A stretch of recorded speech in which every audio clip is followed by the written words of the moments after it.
Winning na si Wesley sa tangkad ng evaluation bar mga kamatsas. Pero dapat makita ang move. Rook F3.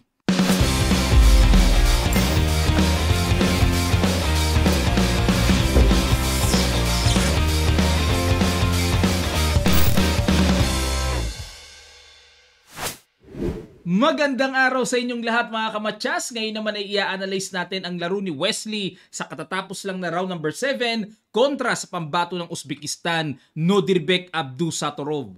Matapos matalo si Wesley sa round number 6, dito sa game na ito ramdam na ramdam ang fighting spirit at gustong-gustong makabawi ni Wesley. Yan ang pag-aaralan natin at sa end part po update ko kayo sa standing.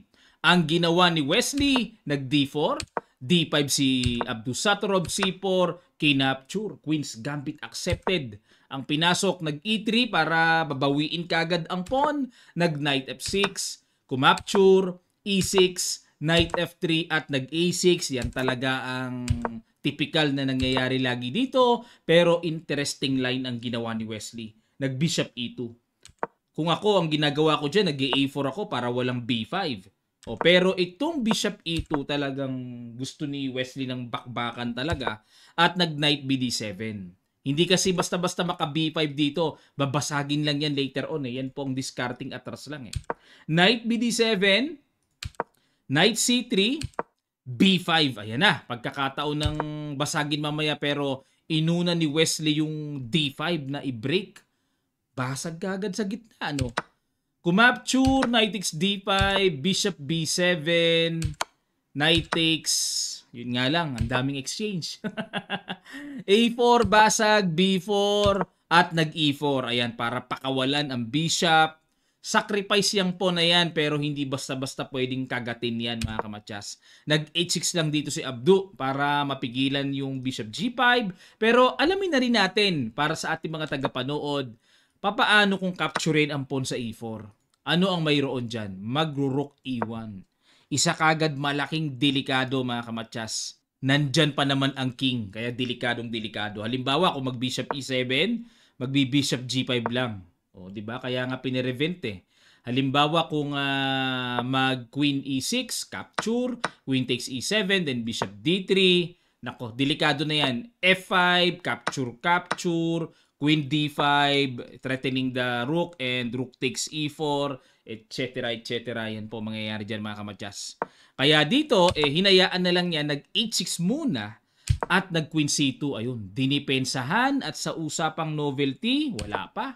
Bishop D6, Bishop E3, develop, castle, Rook AD1, Rook AD8, Knight D2. Ang haba na ng moves pero bookline pa rin, Bishop F4, ayun, nawala na po sa libro. Dahil sa mga nagdaang laban, Bishop E5 ang palagi ang ginagawa dito. Okay? Tingnan natin yung new move ni Abdusatorov. Bishop F4, kinapture, capture, at nag G3, paalis kagad, Queen F6, at nag A5. Ayan, para hindi makapush A5 mamaya. May diskarte yung A5 ni Wesley. Pang-ipit yan Queen E7 at nag-Rook C1. Ayun, inalign na yung target na ipe-pressure, aatakihin. Nag-F5. Ayun, maganda rin po yung timing ng mga ginagawa dito ni Abdu, Kasi F5 para unang-una nakapin, may pressure kagad. Ang bilis ng basag. Bishop C4 checking H8 at nag-Bishop D5. Tinapatan na yung strong bishop. Bishop C8. Interesting Ayaw makipag-exchange Itinabi muna, itinago muna yung light square bishop. Kumapture at nag-Knight E5. Ayun, babawiin. Bishop E4. Pinatigas ni Wesley na hindi mo kinapture parang ganun Aba, grabe, sus, may ganun pala. Hindi halata na may ganyan pala. Nag-Queen takes C5. Ayan, teka muna, linisin muna natin mga kamatsas, Sacrificed bishop ang ginawa ni Abdu. Pag kinapture yan, may rook takes D2. Yun ang liwanag niyan. May ganyan pala na. Siyempre, pag kinapture, double, queenless, talo na puti. Ang gagawin nito, halimbawa, mag-queen E4. Ayan, para masabing pina rin, mag-rook D4. Okay, sa madaling sabi po, Losing ang puti dito. Losing, kitang-kita sa evaluation bar eh. Oh. May knight F3 check. Pag nag-king G2, queen B7. May mga turok-turok sa king. Nako, delikado. Talo ka agad. Pambihira yung karga ng bishop F5. Nakita ni Abdu yun pag bishop C8 niya. Ibig sabihin, no? Pero nag-queen take C5, queen E8. Grabe mga pabitin yan. F4, bishop takes.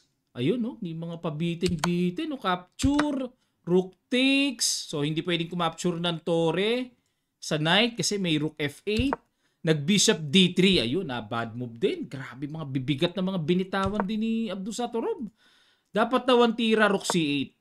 Ayan, queen takes B4 and bishop A8. Nako, delikado rin kasi may mga una-ulo, queen C6, oh, yung mga ganun, mga kamatsas.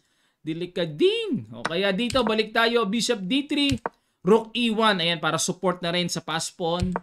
Queen E6, binalak kagad para di na makaprogress yan. Queen B6, yun lang, yun lang. Kakapturin lang daw, sayang itong isang pawn na ito, mga kamatsas. Sayang.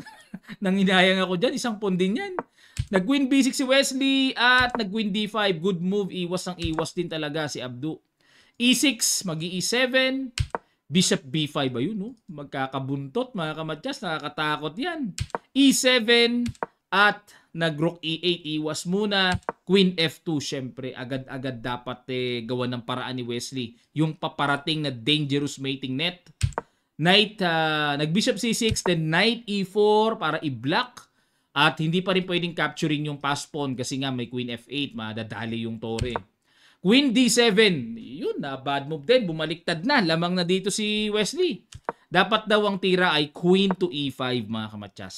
Medyo nakakailang lang. Kasi nandyan na nga yung tore, dyan patututok ang reyna. Nakakailang sa human eye ang tira ng engine. Queen D7, queen F8, good move. King H7, hindi pwedeng capturein ha kasi one rook down. Queen F7, another good move by Wesley. Ayan, para threatening knight F6 at nag-king H8 lang, iniwasan lang. Ayaw pa rin talagang bitawan ni Abdu yung kaniyang strong bishop para i-exchange lang sa knight. Kaya umiwas lang. Queen F8 check, King H7, Queen F7, King H8 at dito nasa kamay ni Wesley. Okay, itatabla mo ba? O play on ka? Nag-play on si Wesley. Okay, kahanga-hanga. Na siguro dahil nga sa sakit ng pagkatalo na inabot ni Wesley, kaya nagagawa niyang i-drive ng ganito. Pero kung tingin ko, kung okay lang ang score niya, baka itabla niya eh. Bishop B7, H4. Ayan, para kahit papaano mamaya makapag-build ng extra pasingaw, extra room sa king na nasa bingit sa diagonal na yan. Bishop C6, wala na. Abang-abang na lang dito si Abdusattorov. Queen E6 exchange. Queen C7, tiniret ang pawn. King H2, depensa at nag-bishop B5. Queen E5, queen to queen. Queen C2, ilag. Threat ang knight. King G1, Queen B3, pressure, Rook E3. Queen C4, threatening check sa ibaba. King H2, ayun, mali si Wesley. Actually dito, winning na si Wesley sa tangkad ng evaluation bar, mga kamatsas. Pero dapat makita ang move, Rook F3. Na kahit pa-check-in pala yan dyan, baliwala, aangat lang. Samantalang yung Rook F3 may gagawing matinde, Rook F8. Yun pala ang winning move na na-miss ni Wesley. Sayang sayang. Nailang si Wesley sa pasok na paparating na check, kaya siya nag-King H2. Sayang yung isang tiro. Isang tira lang yun, naagapan ka agad. Queen F7, di wala tuloy Rook F3. Ibig sabihin, nakita ni Abdu na sulyapan niya na, uy, may Rook F3 na pala. Pag-check, angat lang pala. May ganyan lang pala, mga kabatyas. So, inagapan ka agad, Knight H3. So, going to play Knight F4, H5, Knight G6. Yun ang nakikita ko dito. Queen F1, ayan, hanap pa rin kalikalikot. Rook E1, paalis. Queen D3, Knight to F4. Queen D2, check, and King G1. So, wala pa rin check. Bishop C6, ibinalik na yung panganib sa diagonal na yan. At nag-H5, B3, naku, ang tangkad ng evaluation bar. Winning na winning, napakaliwanag po, winning na winning si Wesley. Rook E2, yun lang. Sa mga ganyang pitik na bad moves na ginagawa ni Wesley, talagang makaka-recover at makaka-recover. Dapat daw po ang tira Rook F1. Kahapon pa talaga yung threat na yun, no? Gustong-gusto ng computer engine makarating ang Rook sa F8. Kahapon pa, mga kamatsas, yung talaga target ng computer engine, no? Pero nag-Rook E2, Queen D1, check, King F2, Queen H1, okay. At abalang-abala si Abdu sa paghahanap ng mga kalikalikot. Knight G6 checking H7, winning pa rin. Knight F8, yun lang. Sayang yung mga ganong pitek, oh. Wala na bang oras si Wesley? Meron pa naman, sayang. Dito, ang tira, binabalik. Balik lang daw uli pala. Halimbawa, kung mag King H8 ulit, dito ang takbo pala sa F5. O nga, no, threatening matchas. Queen F3 checking E1, Queen G4 para depensahan, may Knight takes H6. And I believe na it's another story, mga kamatsas, of complication na ang position dito ni Abdusattorov. Queen B4 checking F2. Ito na lang continuation oh. Sayang, nakapanghinayang naman yun. Check. So, hindi pwedeng capturein. May matchas. Bababa. Queen E5 ulit. Makulit din ang computer engine. Ano? Pag nag-King H7, Knight F5 na. Balik, Queen G4, Rook E3. May mga silent move din na kailangang gawin pala dito. Hindi rin ganun ka-easy, mga kamatsas.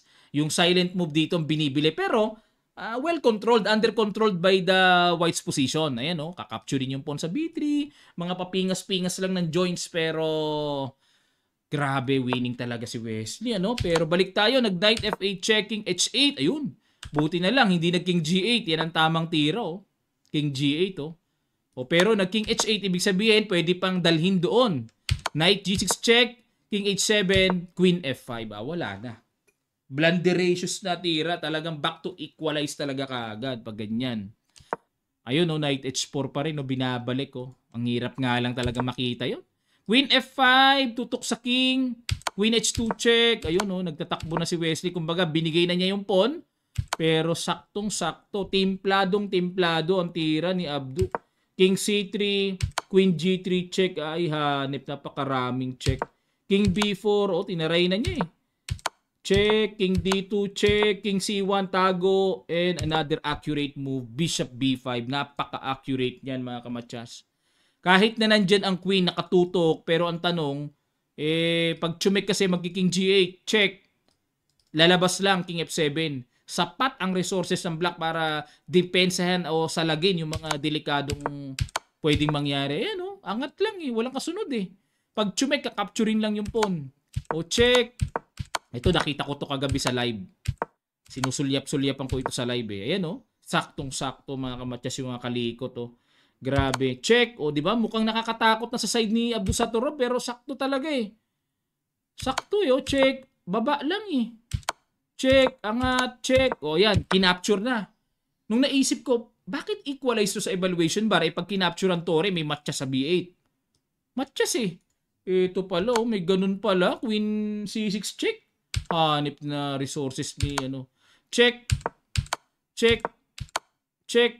Ang dami na palang check nun, mga kamatsas Hindi pwedeng umangat dito, mga kamatsas Baka mamaya maisip nyo, Coach, ba't hindi umangat dito? Naku po, baka madelikado pa. Queen takes B2. Perpetual check talaga. Napakaraming check. Walang pangsangga dyan. Sakto ang gagawin ng black dyan.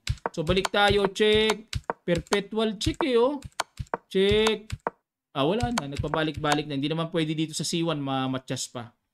Ayun, na-perpetual check si Wesley, mga kamatsas. Pero napakaraming moments na nasayang, na talagang todo angat na yung evaluation bar ni Wesley. Nandun na talaga, dapat lang makita yung right position para sa winning. Sayang. Okay, dahil dyan, mga kamatsas, ito po ang update sa standing nila. Fabiano Caruana nangunguna pa rin sa score na 4.5 points. Gukesh D, ang ating World Championship Challenger this November sa Singapore po gaganapin. Ang lapit lang sa atin. 3 hours away lang. Pragnananda, Ferusha 4 points. MBL, Nepo 3.5 points. Abdusattorov, Wesley So, Anish Giri 3 points. And Bogdan 2.5 points. Naku po, baka mamaya pagka pag natalo pa si Wesley, baka siya pa yung nasa pinakailalim pag nagkataon, mga kamatsas. Ayan, pero sana wag naman at makarecover at magdire-diretso ng score si Wesley. Siguro mas okay na yung tabla-tabla, wag lang talo, no? Kasi pag talo, baka siya yung lumagay sa pinakababae. Siya pa makulelat eh, hindi na si Bogdan eh. Maraming salamat po mga kamatyas sa inyong matigang panonood. Sana po patuloy kayong nakatutok. Sa mga hindi pa nakapag-subscribe sa ating YouTube channel, subscribe na po kayo. At lagi kayong mag-follow din. Mag-follow na rin kayo sa ating Facebook page Kamatyas. Meron tayong daily interesting videos na ina-upload doon. Maraming salamat po. Magkita-kita pa tayo sa mga susunod pang chess updates.